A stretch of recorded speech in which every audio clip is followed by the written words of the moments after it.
Hello everyone, welcome to Vidyashree academy. I hope you are doing well. आज हम पढ़ने वाले हैं 9 दिसंबर का करंट अफेयर। डेली की तरह हम अपनी करंट अफेयर की शुरुआत मोटिवेशनल थॉट से करते हैं। One of my favourite poem Harivansh Rai Bachchan ji की लाइन है कि लहरों से डरकर नौका पार नहीं होती और कोशिश करने वालों की कभी हार नहीं होती। नन्ही चींटी जब दाना लेकर चलती है, चलती दीवारों पर 100 बार फिसलती है। मन का विश्वास रगों में साहस भरता है, चढ़कर गिरना गिरकर चढ़ना ना अखरता है। आखिर उसकी मेहनत बेकार नहीं होती, कोशिश करने वालों की कभी हार नहीं होती। तो हम सतत कोशिश करते जाएंगे और एक दिन ज़रूर आएगा जिस दिन हमारी कामयाबी हमें अवश्य ही मिलेगी।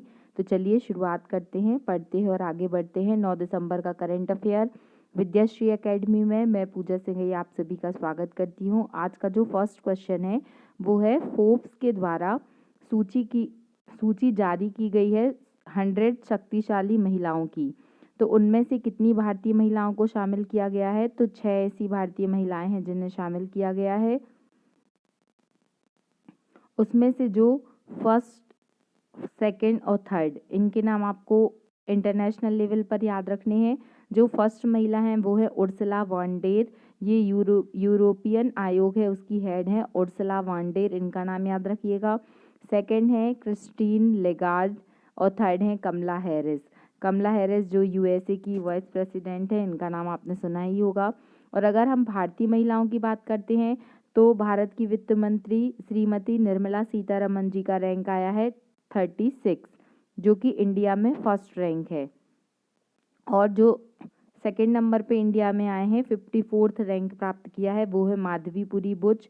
माधवीपुरी बुच का नाम आपने सुना होगा। वर्तमान में ये सेबी की हेड हैं और पहली ऐसी महिला है जिन्हें सेबी की अध्यक्ष बनने का गौरव प्राप्त हुआ है। सेबी का फुल फॉर्म क्या है? Security exchange board of India. तो याद रखिएगा 6 भारतीय महिलाओं ने स्थान प्राप्त किया है, जिसमें फर्स्ट जो है वो निर्मला सीतारमन है और माधवीपुरी बुच का रैंक 54 आया है। फिर ऐसा कौन सा स्टेट है जिसने पूरी तरीके से एक दिन ऐसा तय किया था कि उस दिन मानसून सत्र होगा, वो केवल महिलाएं आयोजित करेंगी? तो ये इनोवेटिव कदम है यूपी गवर्नमेंट का, याद रखिएगा। और बालिका पंचायत का कॉन्सेप्ट सबसे पहले कौन सा राज्य लाया है? तो वो लाया है गुजरात। ये भी आपको याद रखना है कि बालिका पंचायत का कॉन्सेप्ट गुजरात की पहल है। सेकंड क्वेश्चन है, भारत ने किस देश के साथ मिलकर 6 दिसंबर को मैत्री दिवस मनाने की घोषणा की है?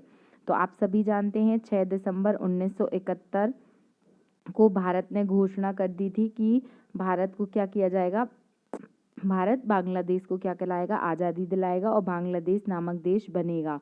इसीलिए जो डेट है वो 6 दिसंबर है, याद रखिएगा। 6 दिसंबर को मैत्री दिवस मनाया जाएगा भारत और बांग्लादेश के बीच में।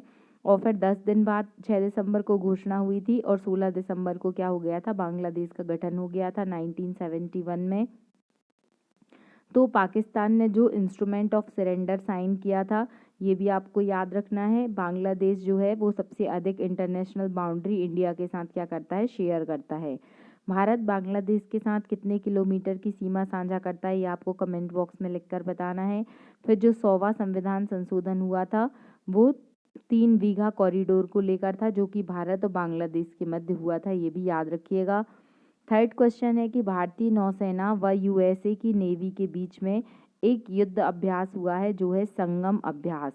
तो याद रखिएगा संगम अभ्यास है। तो संगम अभ्यास किस किस के बीच में है? भारत के बीच में है और यूएसए के बीच में है। तो ये संगम कहाँ पर होने वाला है? ये होने वाला है गोवा में। अब गोवा की बात आई है तो गोवा से रिलेटेड कुछ फैक्ट, जैसे जो 56वां कॉन्स्टिट्यूशनल अमेंडमेंट है 1987 में हुआ था, जिसमें क्या किया गया था, गोवा को पूर्ण राज्य का दर्जा दिया गया था। इसके पहले गोवा पर किसका अधिकार था? तो गोवा पर पुर्तगालियों ने अधिकार किया हुआ था, आपने ही पढ़ा होगा हिस्ट्री में। गोवा में जो पणजी है, गोवा की राजधानी जो है, वहाँ पर क्या है, जीएसटी संग्रहालय बन रहा है, कहाँ पर? पणजी में बनाया गया है। फिर टाइगर ट्रम्प जो एक्सरसाइज है ये इंडिया और यूएसए के बीच में हुई थी। और नेवी का जो सबसे बड़ा अभ्यास था, ये क्वेश्चन आया है पेपर में, वो है रिम्पैक, जो जिसमें भारत की तरफ से आईएनएस सतपुड़ा ने भाग लिया था, याद रखिएगा। गोवा से रिलेटेड कुछ और फैक्ट जो अभी एग्जाम में पूछे जा सकते हैं कि फर्स्ट स्टेट है जो रेबीज फ्री हुआ है, तो वो कौन सा स्टेट है, वो है गोवा। और हर घर नल से जल, हर घर नल से जल का टारगेट प्राप्त करने वाला भी कौन सा स्टेट बना है, वो भी है गोवा। सॉरी। आरबीआई ने रेपो रेट में कितनी बढ़ोतरी की है? तो सबसे पहले तो हमें इसका कॉन्सेप्ट पता होना चाहिए कि रेपो रेट क्या कहलाता है, रिवर्स रेपो रेट क्या कहलाता है, सीआरआर मतलब कैश रिजर्व रेशियो क्या कहलाता है। ये इकोनॉमी के टर्म है और इनके बारे में आपको पता होना आवश्यक है। तो सबसे पहले क्वेश्चन ये है कि आरबीआई ने रिवर्स रेपो रेट में कितनी बढ़ोतरी की है? तो रिवर्स रेपो रेट में 0.35 की बढ़ोतरी की है। अब ये रेपो रेट होता क्या है? तो जब आरबीआई किसी भी बैंक को अल्पकालीन ऋण देता है तो वो रेपो रेट पर देता है। तो जो रेपो रेट है वो वर्तमान में कितनी हो गई है, 6.25 हो गई है। इसके पहले सॉरी, इसके पहले जो रेपो रेट थी वो कितनी थी, 5.9 थी, जिसमें 0.35 की बढ़ोतरी होने से ये 6.25 हो गई है। ये आपको याद रखना है। फिर थोड़ा सा कॉन्सेप्ट समझिए कि यदि रिवर्स रेपो रेट अधिक हो रही है, इसका मतलब क्या है कि पैसा जो होगा वो महंगा मिलेगा। पैसे की कीमत बढ़ेगी तो क्या होगा, लोन महंगा मिलेगा, जिसके कारण क्या होगा, डिमांड वस्तुओं की मांग कम होगी और जिससे क्या होगा, इन्फ्लेशन कम हो जाएगा, मुद्रास्फीति कम हो जाएगी। तो ये आपको समझ में आ गया होगा। फिर जीएसटी काउंसिल सबसे पहले आर्टिकल पता होना चाहिए, 279A में जीएसटी काउंसिल मेंशन किया गया है। और जीएसटी काउंसिल के जो हेड होते हैं वो कौन होते हैं, वो भारत के फाइनेंस मिनिस्टर होते हैं। 101वां संविधान संशोधन के द्वारा GST goods and service tax लाया गया था। वन नेशन वन टैक्स के कॉन्सेप्ट पर जीएसटी आधारित है। जीएसटी की जो संकल्पना है वो किस देश से हमने ली है, तो फ्रांस से ली है। ये भी आपको याद रखना है। मौद्रिक जो मॉनिटरिंग पॉलिसी होती है तो हर 3 महीने में आती है, ये भी आपको पता होगा। तो जो मॉनिटरिंग पॉलिसी होती है वो कितनी सदस्यीय होती है, 6 सदस्यीय होती है। सीआरआर जो कैश रिजर्व रेशियो होता है, तो सीआरआर क्या कहलाता है, कैश रिजर्व रेशियो। इसका मतलब क्या है कि जब भी आरबीआई किसी भी बैंक से लोन लेता है तो वो कुछ अमाउंट जो रहता है उसका कैश के रूप में आरबीआई के पास रखता है।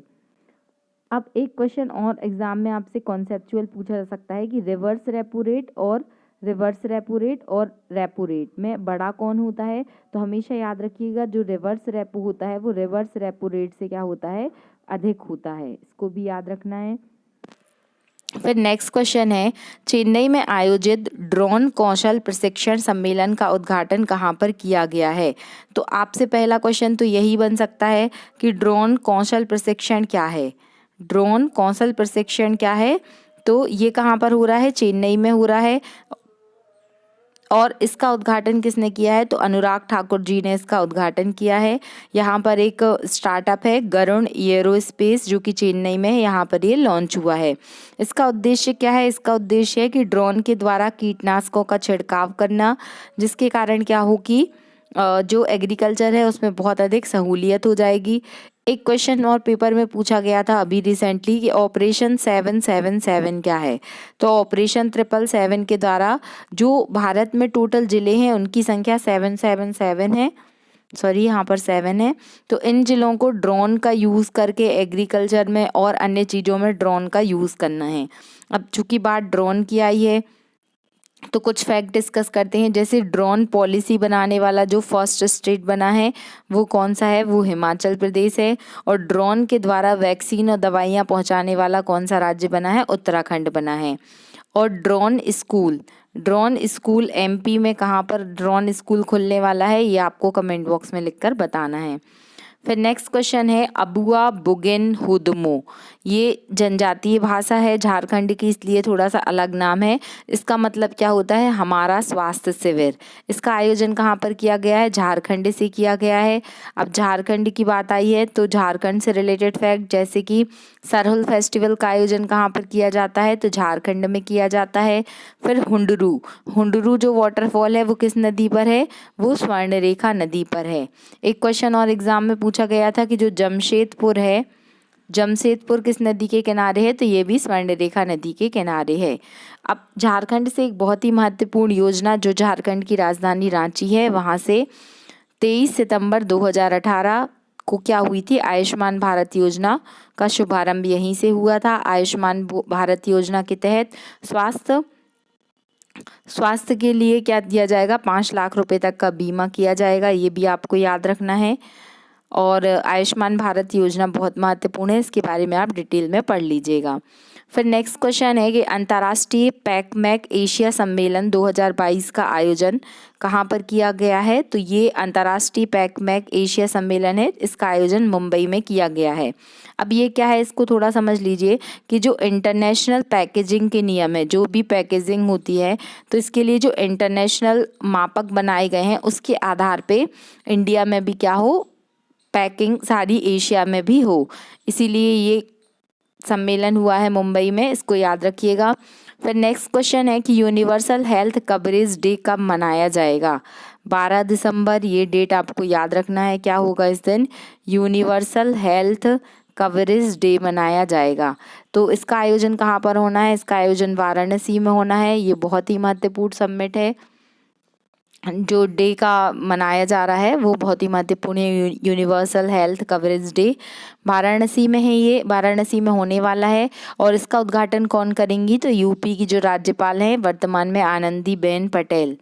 आपको कमेंट बॉक्स में लिखकर बताना है कि आनंदीबेन पटेल और कौन कौन से राज्यों की राज्यपाल रह चुकी हैं। इसके लिए जो थीम रखी गई है वो है द हेल्दी फ्यूचर राइट, कि हमारा स्वस्थ रहना फ्यूचर में भी हमारा एक क्या है, अधिकार है। अब वाराणसी की बात आई है तो कुछ फैक्ट, जैसे कि SCO जो संघाई कोऑपरेशन ऑर्गेनाइजेशन है, उसकी सांस्कृतिक राजधानी किसे बनाया गया है, तो वाराणसी को बनाया गया है। और अभी रिपब्लिक डे पर जब जो बेस्ट झांकी का अवार्ड मिला था वो यूपी को मिला था। और जो रुद्राक्ष आपने देखा होगा, जो रुद्राक्ष माला होती है वो क्या है, रुद्राक्ष का जो सेंटर बनाया गया है वो भी वाराणसी में बनाया गया है, ये भी याद रखिएगा। फिर नेक्स्ट क्वेश्चन है कि अरुण कुमार सिंह को किस कंपनी का अध्यक्ष बनाया गया है। तो आप सभी ने इस कंपनी का नाम डेफिनेटली सुना होगा, ये कंपनी है ONGC। अब ONGC का फुल फॉर्म क्या है, oil and natural gas corporation. ONGC की हेड, अभी हमने जब इसके पहले वो जो लास्ट 1 ईयर वाला करेंट अफेयर पढ़ा था उसमें मैंने आपको पढ़ाया था कि अलका मित्तल जो है वो ONGC की हेड थी। और ये किस लिए चर्चा में थी, क्योंकि इस महारत्न कंपनी ONGC की हेड बनने वाली पहली विमेन हेड जो थी वो बनी थी अलका मित्तल। अब वर्तमान में याद रखिएगा अरुण कुमार सिंह, ये नाम आपको याद करना है कि अरुण कुमार सिंह जो हैं वो क्या है, ONGC के अध्यक्ष के पद पर नियुक्त हुए हैं। ONGC की स्थापना कब हुई थी, तो 1956 में ONGC की स्थापना हुई थी। कब, 1956 में। ये भी याद रखिएगा, जब मध्य प्रदेश बना था तभी ONGC बना था, ऐसे आप याद कर लीजिए। फिर एक क्वेश्चन यहाँ पे आपके माइंड में आया होगा कि ये महारत्न कंपनी क्या होती हैं, ऐसी कौन सी कंपनी, मतलब कौन सा स्टेटस कंपनी ऐसा प्राप्त कर लेगी कि उसको महारत्न कंपनी का दर्जा मिलेगा। तो कोई भी कंपनी जो लास्ट 3 ईयर्स में कंटिन्यू 5,000 करोड़ रुपए का नेट प्रॉफिट अर्न करती है उसे क्या बोला जाता है, महारत्न कंपनी कहा जाता है। एक बार फिर से सुन लीजिए कि पिछले 3 सालों में लगातार, यहाँ पर लगातार होना जरूरी है, अगर 5,000 करोड़ का शुद्ध लाभ कंपनी को प्राप्त होता है तो उस कंपनी को क्या होता है, महारत्न कंपनी का दर्जा मिल जाता है।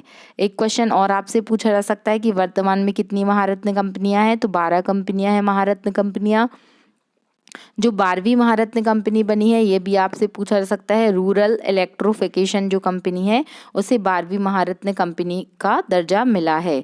आपने इसके 1 साल पहले 2021 में पावर ग्रिड और पावर फाइनेंस जो कंपनियां थी उनको भी महारत्न का दर्जा प्राप्त हुआ था, ये भी याद रखिएगा। फिर नेक्स्ट क्वेश्चन है, भारतीय स्टार वेटलिफ्टर मीराबाई चानू ने विश्व चैंपियनशिप में कौन सा पदक प्राप्त किया है, तो सिल्वर लेके आई हैं मीराबाई चानू। जो वर्ल्ड चैंपियनशिप हुई थी वेट लिफ्टिंग की उसमें 200 कैटेगरी में, मतलब 200 किलो का इनने वजन उठाया है। इनके हाथ में चोट थी फिर भी मीराबाई चानू ने हिम्मत नहीं हारी और सिल्वर मेडल भारत के लिए लेकर आई हैं। कॉमनवेल्थ गेम्स में मीराबाई चानू का प्रदर्शन बहुत अच्छा था। उन्होंने 49 केजी कैटेगरी में क्या किया था, गोल्ड मेडल लेकर आई थी और टोक्यो ओलंपिक में सिल्वर मेडल लेकर आई थी। मीराबाई चानू का संबंध कहाँ से है, तो इनका संबंध मणिपुर से है। और ये क्वेश्चन भी इम्पोर्टेंट है कि जो BBC की sports person of the year का अवार्ड मिला था वो भी मीराबाई चानू को ही प्राप्त हुआ था। तो मणिपुर की है, याद रखिएगा। मणिपुर में लोकटक झील है, इसको भी आपको याद रखना है। और जो तैरता हुआ राष्ट्रीय उद्यान है वो भी कहाँ पर है, मणिपुर में है, जिसका क्या नाम है, कोबिल नामजाओ। ये भी आपको मणिपुर से रिलेटेड पता होना चाहिए। फिर आज का क्वेश्चन है कि 2024 में और 2028 में 2024 में और 2028 में ओलंपिक गेम्स का आयोजन कहाँ कहाँ पर किया जाएगा, ये आपको कमेंट बॉक्स में लिखकर बताना है। ये बहुत ही महत्वपूर्ण क्वेश्चन है, आपको इसका आंसर सर्च करके बताइए या बिना देखे बताइए। जो भी आपको पता है आप कमेंट बॉक्स में आंसर ज़रूर देखिए। तो ये आज का करंट अफेयर था। एक बार फिर से हम रिवाइज कर लेते हैं क्विकली, क्योंकि रिवीजन बहुत ज़रूरी है। फर्स्ट क्वेश्चन ये था कि फोर्ब्स के द्वारा जो सूची जारी की गई है उसमें 100 शक्ति महिलाओं की सूची में कितनी भारतीय महिलाएं शामिल हैं, तो 6। फर्स्ट सेकंड थर्ड के नाम हम पढ़ चुके हैं। फिर भारतीय नौ संगम युद्ध अभ्यास किस किस के बीच में हुआ है, तो ये नेवी की एक्सरसाइज है और भारत और USA के बीच में हुई है। फिर रिवर्स रेपो रेट को कितना बढ़ाया गया है, तो 0.35 बढ़ाया गया है। ये भी याद रखिएगा। जो चेन्नई में ड्रोन कौशल प्रशिक्षण सम्मेलन होने वाला है, कहाँ पर होने वाला है, चेन्नई में, और उद्घाटन अनुराग ठाकुर ने किया है। अबुआ बुगिन हुदमू हमारा स्वास्थ्य शिविर का आयोजन कहाँ पर किया जाएगा, तो ये झारखंड में आयोजित होना है। फिर Pacmac Asia summit, international Pacmac Asia summit कहाँ पर होने जा रही है, तो ये मुंबई में होना है, इसको भी याद रखिएगा। फिर अरुण कुमार सिंह को क्या बनाया गया है, ONGC कंपनी का हेड बनाया गया है। और वेट लिफ्टर मीराबाई चानू ने विश्व चैंपियनशिप में कौन सा पदक जीता है, सिल्वर जीता है। तो ये आज के करंट अफेयर थे। आज का क्वेश्चन 2024 और 2028 में ओलंपिक गेम्स का आयोजन कहाँ कहाँ पर किया जाएगा, ये आपको कमेंट बॉक्स में लिखकर बताना है। महत्वपूर्ण क्वेश्चन थे, आप इसको 1-2 बार सुन लीजिएगा, नोट कर लीजिएगा। PDF डिस्क्रिप्शन में आपको मिल जाएगा, तो आप वहां से भी रिवाइज कर सकते हैं। Thank you so much. देखिए, आप सभी के सपोर्ट की ज़रूरत है, आप अधिक से अधिक वीडियो को शेयर कीजिए। और ध्यान रखिए कि पटवारी एग्ज़ाम के लिए, SSC एग्ज़ाम के लिए, MPPSC के लिए, असिस्टेंट रजिस्ट्रार के लिए हम कुछ इंपॉर्टेंट क्वेश्चन की सीरीज़ डिस्कस कर रहे हैं। अभी उसके बहुत सारे पार्ट 1 से लेके पार्ट 6 तक वीडियो अपलोड हो चुके हैं, आप उसे देख लीजिए और अपने दोस्तों तक अधिक से अधिक शेयर कीजिए। Thank you so much. पढ़ते रहिए, खुश रहिए। जय हिंद, जय भारत।